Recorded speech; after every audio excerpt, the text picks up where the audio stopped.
Bienvenidos a Rager Coffee, yo soy Germán, por favor pasad y poneos cómodos porque hoy seguimos hablando de historias del EVE Online. En este caso vamos a hablar del día que la sombra llegó demasiado lejos, el día que este grupo de espías, que este grupo que manejaba un poco los hilos del EVE Online se pasó de la raya y de hecho estuvo a punto de hacer que desapareciera el juego entero.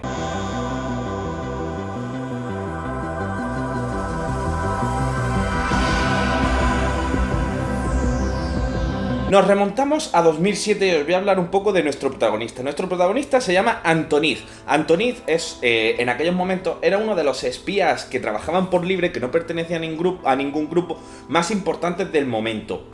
Pese a, como he explicado en otros vídeos, que los espías se dedicaban más bien a tareas de infiltración, a tareas de sabotaje, de espionaje de dentro, Antonid era muy importante porque trabajaba de otra manera. El hombre es informático y se dedicaba a hackear, ¿vale? Su manera de conseguir información, de conseguir datos, de conseguir saber lo que quería conseguir, era simplemente hackeando cuentas, metiendo phishing, metiendo distintos exploits, etcétera, etcétera, etcétera. Era bastante codiciado para que eran las coaliciones más pequeñas, ¿vale? Porque las coaliciones grandes no podían recurrir a él, ya que estaba muy mal visto, porque realmente estaban utilizando, pero las coaliciones pequeñas recurrían a él bastantes veces para conseguir subir un poco en este escalón. Su cuenta de personaje, ¿vale? Se llamaba Kugutsume. Y en esos años hizo cosas muy interesantes. Estamos en 2007, ¿vale? Por ejemplo, tenía su propia página web. Tenía una página web al modo Wikileaks, ¿vale? Para que hagáis una idea, en la que cada cierto tiempo ahí iba poniendo publicaciones que consideraba importantes o que consideraba que todo el mundo debería de saber. Por ejemplo, filtró en varias ocasiones todos los nombres de usuarios y los nombres reales de todos los miembros de distintas coaliciones, ¿vale? Incluso robó cuentas, robó contraseñas, etcétera. Era una cara bastante oscura. Era una persona muy controvertida, aunque en aquellos momentos, debido a que tenía, ojo al dato, 5 cuentas, no eran 5 cuentas, cuentas alternativas, etcétera. No, él siempre llevaba 5 cuentas, él, o hay gente que dice que en verdad eran un grupo de amigos, ¿vale? Que eran 2 o 3 amigos y iban con esas 5 cuentas. Era muy difícil seguirle el rastro, ¿vale? Entonces en aquellos momentos estaba en su máximo esplendor. Os pongo un poco en situación. En aquellos momentos la Gunware Federation todavía no estaba ni gobernada por Mittani, ¿vale? Mittani era un simple capitán y estaba, sin embargo, capitaneada por Remedial, ¿vale? El primer capitán, el que fundó la Gunware Federation. En aquellos momentos la Gunware no era prácticamente nada y los que dominaban el cotarro eran Band of Brothers y Test Alliance. Justamente en 2007 salió una expansión, ¿vale? Salió una actualización nueva que incluía las naves que por aquel momento iban a ser las más poderosas. Lógicamente con el paso de los años se ha ido superando muchísimo. Se llamaban las naves nodrizas Wyvern. Aquí presentamos a Locta Volterra, una coalición chiquitita que estaba al mando del señor Lallente. Esta coalición tenía ganas de subir, ¿vale? En esos momentos muchas coaliciones de este tamaño tenían ganas de ir escalando posiciones. Así que Lallente, el capitán, decidió contratar a Kugutsume para realizar unos labores de espionaje. Lallente sabía que Band of Brothers antes o después ya estaría trabajando en tener alguna de estas naves nodrizas Wyvern. Entonces la idea de Lallente era que Kugutsume, el espía, se infiltrase y consiguiese los datos para saber dónde la estaban construyendo o dónde la tenía esta nave Wyvern para que llegase la alianza y la robase. Básicamente era una labor de espionaje a ver qué pasaba. Pues resulta que Kugutsume empezó con sus trabajos de espía, ¿vale? Empezó buscando información, registrando de manera siempre, lo que os digo, siempre él no se infiltraba, ¿vale? Él utilizaba exploits, add-ons, assets y sorprendentemente llegó a un pequeño sector de Band of Brothers, ¿vale? A quien le estaba buscando dónde coño tenían los Wyvern, ¿vale? Estaba registrando y llegó a un pequeño sector en el que había una pequeña ciudadela donde tenían guardadas las naves y todo eso. Empezó a investigar, empezó a buscar y encontró quizás uno de los mayores what the fuck de la historia del EVE Online. Lo normal, ¿vale? Lo que asumía el señor Kugutsume era que tendrían una nave Wyvern, ¿vale? Habían pasado escasas semanas desde que se había sacado la actualización. Era imposible que tuviesen más de una, ¿vale? Una, dos, construyendo la tercera en caso de que hayan gastado todos sus recursos en las naves Wyvern, porque también eran muy caras. Pero no más de 3 porque era físicamente imposible a nivel de dinero y a nivel de recursos, porque la actualización no había dado tiempo. Pues cuando llegó allí se encontró 12 naves Wyvern perfectamente acabadas, que se quedó completamente paralizado. Band of Brothers estaba planeando algo, ahí había algo más. ¿Por qué tienen aquí en este sector que no está como ahí escondido. Las tienen además las naves Wyvern ahí escondidas, apartadas, no las tienen en ninguna flota, no están volando con ellas, las tienen ahí como media escondidas, media arrumbadas. Y no solo eso, siguió investigando, ¿vale? Siguió viendo la información y encontró también que tenían ese hangar lleno de blueprints. ¿Qué son las blueprints? Las blueprints, tú cuando quieres construir una nave necesitas varias cosas, ¿vale? Necesitas, por ejemplo, un ingeniero o un constructor que tenga el nivel adecuado para poder construirla, necesitas los materiales para construir las partes de la nave y ensamblarla, y también necesitas las blueprints o los planos, ¿vale? Son básicamente los planos. Los planos, hay distintos tipos de planos. Lo hay desde un solo uso, copias y eso. Entonces, los blueprints al fin y al cabo también son muy caros. Y tenían el hangar lleno de blueprints de las Wyvern. Es decir, pero ¿cómo cojones? O sea, tenían como para hacerse una flota entera solamente de estas naves. Kugutsumen no entendía. O sea, dice, es imposible. Empezó a echar cuentas, y dijo, es que la única explicación posible que él se atrevía a asumir es que en ese momento Band of Brothers y TES Alliance se hubiesen aliado. O sea, las dos grandes alianzas, que en aquellos momentos, como eran las dos grandes alianzas, tenían ciertos piques, ¿vale? Pues se hubiesen aliado y se hubiesen dedicado todos sus recursos, sus mejores ingenieros, todo lo que tenían, solamente a construir esos 12 Wyverns y esas blueprints. Recordamos, por ejemplo, cuando salieron las Titanes, que con suerte las grandes alianzas tenían una, dos o tres, y tenían ahí 12 escondidas. Era algo totalmente absurdo que no acababa de comprender. Aquí estaba pasando algo y no sabía qué era. Kugutsumen cogió y fue a informar al señor Layente, ¿vale? El jefe de la compañía, que le había encargado que buscase esta nave. Y dijo, mira lo que me he encontrado. Me he encontrado ahí, en mitad de la nada, sin protección prácticamente, sin ningún tipo de uso, 12 naves Wyvern y 200.000 blueprints para construir muchas más naves iguales. Y la gente se quedó pensando un momento, y realmente aquí empieza un poco lo extraño, porque la gente habló con sus comandantes, ¿vale? Habló con la gente de su alianza y le dijo a Kugutsumen que ya está, que no quería más información, que no quería saber absolutamente nada del tema. Le preguntó Kugutsumen, ¿pero por qué no? Tendremos que enterarnos qué está pasando aquí, podemos ir a robarla. Y la gente dijo que no, que él se desvinculaba, que no quería saber absolutamente nada, que no volviese a contactar con él, que se iban a centrar en otro tipo de cosas. Lo cual era todavía más raro. Kugutsumen estaba con la mosca detrás de la oreja, ¿vale? Estaba diciendo, ¿qué está pasando aquí? ¿Qué nos están ocultando? ¿Cómo puede ser esto? Así que decidió Kugutsumen, lo que es por su propia cuenta, ¿vale? Totalmente aislado, sin ningún tipo de apoyo, decidió investigar un poco más e intentar sacarle un poco de respuesta a esto, de cómo era esto posible. Así que investigó las naves y las blueprints e investigó quién las había construido, ¿vale? Empezó a investigar y empezó a sacar a ver quién era el constructor.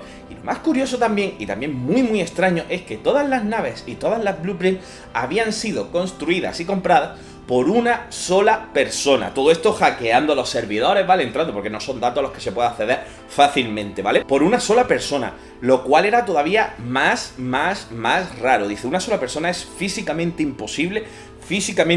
Esta persona es uno de los... En ese momento era uno de los comandantes de Band of Brothers, ¿vale? Uno de los cargos más importantes. Así que Kugutsumen decidió empezar a investigar y espiar a este jugador, a ver cómo este jugador había conseguido esto, porque la única explicación es que fuese un hacker o que estuviese hackeando el juego de alguna manera, que haya conseguido meter algún caballo de Troya o algún virus para hackear el juego, porque si no, era físicamente imposible. Empezó a investigarle, empezó a lanzarle phishing, ¿vale? Empezó a intentar hackear el ordenador y empezó a descubrir cositas, ¿vale? Datos muy importantes. Primero, este jugador misterioso de Band of Brothers no entraba a Leve Online de la manera normal, no entraba a Leve Online desde el launcher normal.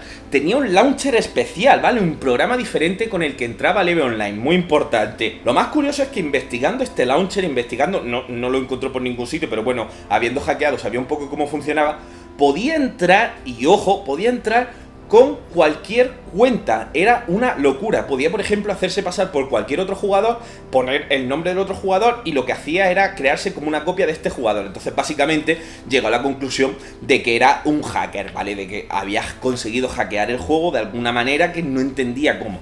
Lo estuvo siguiendo durante un tiempo, estuvo viendo sus movimientos, y descubrió que este tío era el mayor, o sea, era una locura porque era un jugador que había pasado, que estaba ahí simplemente y nunca había llamado la atención, ni había creado ninguna polémica ni nada. Pero descubrió que este jugador conocía todos los exploits del juego, todos los exploits que había en ese momento. Los exploits son errores que tiene el juego que pueden utilizar los jugadores para conseguir más minerales. Por ejemplo, sabía que distintos recursos de minerales eran infinitos debido a un bug, entonces podía estar mineando esos recursos constantemente que tardaban muchísimo más en actualizarse y en vaciarse y en tardar en recargarse, ¿vale? Para poneros un ejemplo. También, y ojo al dato, conocía los cambios en el gameplay. Con esta actualización que había metido a los Wyverns, habían metido también otros cambios en el gameplay muy sutiles. Los creadores habían metido unos cambios en el gameplay muy sutiles que realmente los jugadores desconocían, pero que sin embargo este jugador y su grupo de Band of Brothers cogían y los estaban utilizando en su ventaja. Es decir, por ejemplo, las fluctuaciones del precio habían cambiado la fórmula y entonces estos jugadores lo que hacían debido a estos cambios de la fórmula para calcular el precio es ir a lugares concretos a comprar diversas cosas y a vender diversas cosas, y así conseguían mucho más rédito monetario. No solo eso, sino que también en esta actualización se habían metido una serie de eventos entre comillas aleatorios, ¿vale? Cada cierto tiempo aparecían grupos de piratas NPC en distintos sitios, se regeneraban unas cosas, entonces pues los jugadores se lo encontraban por ahí y podían utilizarlos para conseguir más recursos, etcétera.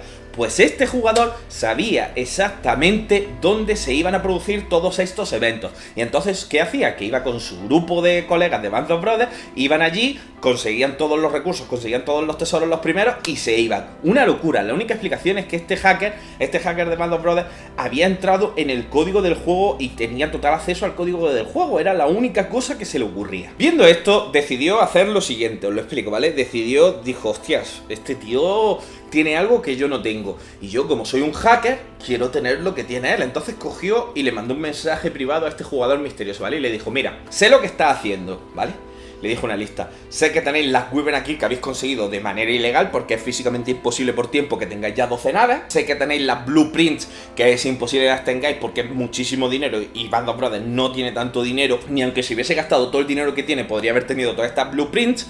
Sé que estáis utilizando todos los exploits y todos los errores que tiene el juego antes de que los creadores mismos les dé tiempo a repararlo.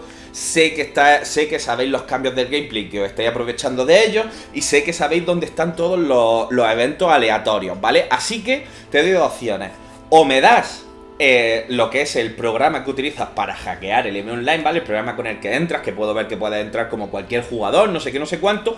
O se lo comento. Todo esto se lo digo a los creadores del juego y te banean de por vida. Le echo pelota aquí, Kugutsumen, hablándole a ese tío que dice, hostia, si es tan hacker. ¿Por qué? Porque nada más enviarle el mensaje a los escasos minutos, pantallazo azul. Y se salió el juego. Volvió a entrar Kugutsumen. Su cuenta ha sido baneada permanentemente. ¿Qué? Entró con una de sus cuentas secundarias. Recordamos que tenía 5 cuentas, por cada cuenta estaba pagando religiosamente en aquel momento 30 eurazos al mes, ¿vale? Para que hagáis una idea de que no era una persona que estaba muy metida en todo esto, ¿vale? Entró las 5 cuentas baneadas de por vida permanentemente. No solo eso, sino que entró en los foros del juego, entró en los foros del EVE Online a ver qué estaba pasando y vio que había un nuevo post en información en general, pincado, o sea, de los creadores del juego, diciendo que este jugador, que Antoniz y sus 5 cuentas, entre ellas la cuenta de Kugutsumen, habían sido baneadas permanentemente porque este hombre es un hacker que ha estado utilizando métodos de hacker, es un mentiroso y aparte es un resentido, está completamente enfadado, está inventándose cosas y está totalmente manipulándolo todo. Eso escrito por los creadores del juego. En este caso estaba escrito por T20, uno de los desarrolladores del juego, ¿vale? T20, muy importante.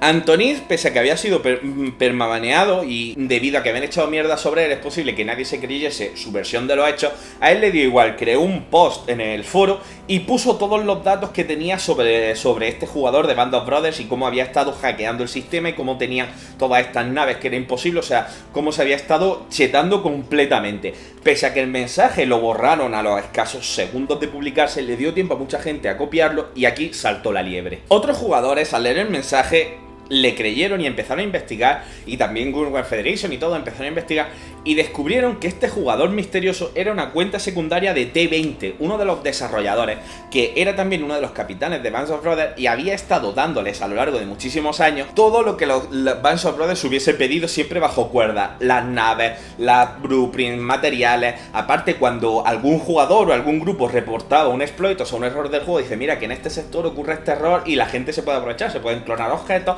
las naves salen más baratas o cualquier historia. ¿Qué hacía T20? en vez de notificarlo, le decía a Band of Brothers dónde ocurría ese error, los de Band of Brothers iban a saco a utilizar ese error y después se iban con todos los recursos y ya sí lo arreglaba, ¿vale? Y aparte le informaba de los eventos aleatorios y todo, claro, porque este tío era uno de los creadores del juego, muy, muy duro. Aquí empezaron las críticas y empezaron completamente todo EVE Online saltó. O sea, por ejemplo, Band of Brothers se le empezaron a llamar Band of Developments, ¿vale? Haciendo referencia a que coño están metidos ahí y les están chetando, ¿vale? Incluso miembros de bajo rango de Band of Brothers también salieron diciendo que sí, que ese tío era uno de los creadores y que estaba dándole ventaja injusta a su grupo, no sé qué, no sé cuánto. Empezaron amenazando de irse todos los grandes grupos diciendo que es que no hay derecho, que es que, o sea, es una locura y sobre todo en un juego así. Yo entiendo que un creador quiera jugar, ¿vale? ¿Por qué? Porque también descubrieron que este programita que utilizaba para entrar era un programita que tenían los creadores, con el que podían entrar bajo cualquier cuenta y podían modificar sus datos, podían entrar como quisieran, ¿vale? Es como un modo creativo dentro del juego, ¿vale? Que lo tenían todos los creadores para, según decían los mismos creadores, para poder ver el juego a pie de calle, ¿vale? Para poder experimentar el juego a pie de calle y ver qué cambios incluir, ¿vale? Pero claro, este jugador lo estaba utilizando para chetar a sus colegas. Muy, muy duro. Empezaron las quejas formales, documentos diciendo queremos explicaciones durante semanas. Todo lo que son los desarrolladores del juego manteniendo un total y absoluto silencio. Los creadores del juego, efectivamente, T20 era uno de los creadores del juego y se le había visto completamente el plumero. Entonces, según dicen las malas lenguas, lo que esperaban los creadores es que al cabo de la semana o al cabo de las 2 semanas se bajasen un poco los humos, ¿vale? Se tranquilizase todo y así pudiesen seguir con eso, pero no, al cabo de las semanas todo era mucho más bestia, mucho más hardcore, mucho más esto. Grandes jugadores, míticos jugadores no pagaron las mensualidades, no pagaron lo que son los 30 euros que costaba en ese momento al mes, ¿vale? Una locura, y realmente tuvieron los desarrolladores y T20 tuvo que salir a dar una explicación, y T20 publicó un mensaje en el que pedía perdón. El mensaje lo estaréis viendo por aquí, está en un perfecto inglés, pero básicamente decía que sí, que había estado favoreciendo durante todos los años a Band of Brothers, les había estado regalando blueprints, naves y habían estado utilizando los exploits, que lo sentía mucho, que no iba a volver a suceder y que se iba a desvincular de Band of Brothers y nunca más lo volvería a hacer. ¿Qué pasa? Lo que comenta la gente es que esto ya llegaba tarde, ¿vale? Habían pasado 2 semanas que se habían callado como perras, eso lo dice el primer día y a lo mejor lo podrían llegar a haber asumido, pero en este momento, después de 2 semanas que se hubiesen callado, toda la gente estaba pidiendo que este miembro, recordemos, fuese despedido, porque era un trabajador, era uno de los diseñadores del juego y que debería de despedirse, porque estaba incumpliendo todas las normas y todo lo que es la ética del juego, ¿vale? Empezaron a pedir su dimisión, su cabeza, la cabeza de T20. Podéis buscar información, esto se llama el escándalo de T20, T20 Scandal, o si ponéis T20 EVE Online. Lo mismo, sacó el comunicado y lo mismo, esperaron 1 o 2 semanas a que bajasen otra vez un poco las aguas, pero como pasó anteriormente, la gente que juega EVE Online es gente, entre comillas, primero adulta, y también es gente que le dedica muchísimas horas. Entonces, ¿qué pasó? Que otra vez sucedió el factor contrario. En vez de que las aguas se calmasen, lo que pasó por primera vez es que todos los grupos de EVE Online, excepto Band of Brothers, se juntasen por primera vez para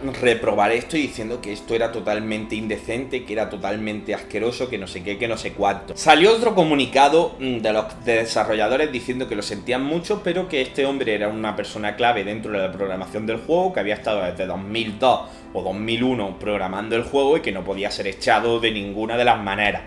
Otra vez se lió, pidieron la cabeza, pidieron todo. Esto también hizo que Band of Brothers se convirtiese en ese momento en uno de los grupos más odiados, ¿vale? De hecho, hasta poco después, hasta un par de años después, que no sé si recordáis que también uno de los espías de Band of Brothers al final le dio todo lo que tenía a Mitani, ¿vale? Y así hizo desaparecer Band of Brothers y también un poco limpiar esta mancha gigantesca, ¿vale? Eso recordamos. Todo esto está narrado en anteriores vídeos, ¿vale? La desaparición de Band of Brothers, que también fue propiciada por la sombra, quizás para limpiar este manchurrón gigantesco que habían generado a ellos mismos, ¿vale? Uno de los creadores que había sacado eso, que dice, es que no hay por dónde cogerlo, es que simple y llanamente no hay por dónde cogerlo. No se le despidió y las quejas siguieron y siguieron y siguieron y siguieron y siguieron, hasta que por fin, y esto es muy importante, los developers, los creadores del juego decidieron hacer algo bastante radical. Para que no volviese a pasar esto de que se filtrasen las actualizaciones del juego, los exploits, por dónde iban a ir los caminos, etcétera, etcétera, etcétera, crearon el Concilio Estelar. El Concilio Estelar consistiría en una serie de jugadores, 13 jugadores, ¿vale? Votados por la misma comunidad, irían a la sede del EVE Online, irían a la sede de la empresa que crea el EVE Online, y con ellos discutirían todos los apartados del juego. Así sería de una manera mucho más limpia, y así conseguirían que esto no volviese a suceder y calmarlo. Efectivamente, el Concilio Estelar, del que hemos hablado ya en otros muchos vídeos, se creó para acallar así los rumores de que los creadores estaban guiando el juego y avanzando un poco para sus colegas.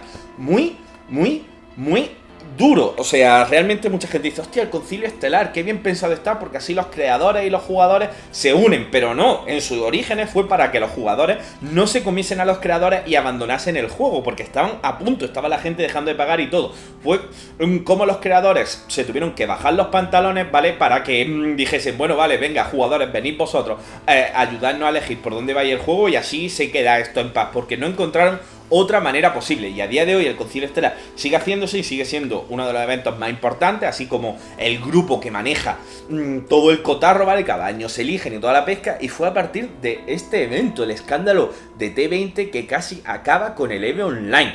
No se ha vuelto a repetir un escándalo de estas magnitudes que un creador del juego le dé tanto, aunque la sombra, que no son más, también tengo que decir, que creadores del juego infiltrados, sí han tenido grandes pesos en las decisiones que ha habido después en el EVE Online. Pero realmente podemos aquí ver cómo, por mucho que lo oculten, por mucho que se intente, los creadores del juego siempre están ahí, y también que los creadores del juego son personas. Este era un tío, pues mira, hay personas buenas y personas malas, hay personas que pertenecen a la sombra para intentar mantener un equilibrio dentro del juego y todas las cosas, como hemos visto en otros capítulos de la sombra, y hay otras personas de la sombra que son colegas y que lo que quieren es pues hacer chanchullo y así conseguir chetarse con sus colegas. Muy duro. Espero que haya gustado este vídeo y ya nos vemos mañana con el siguiente. Un besazo enorme. Adiós.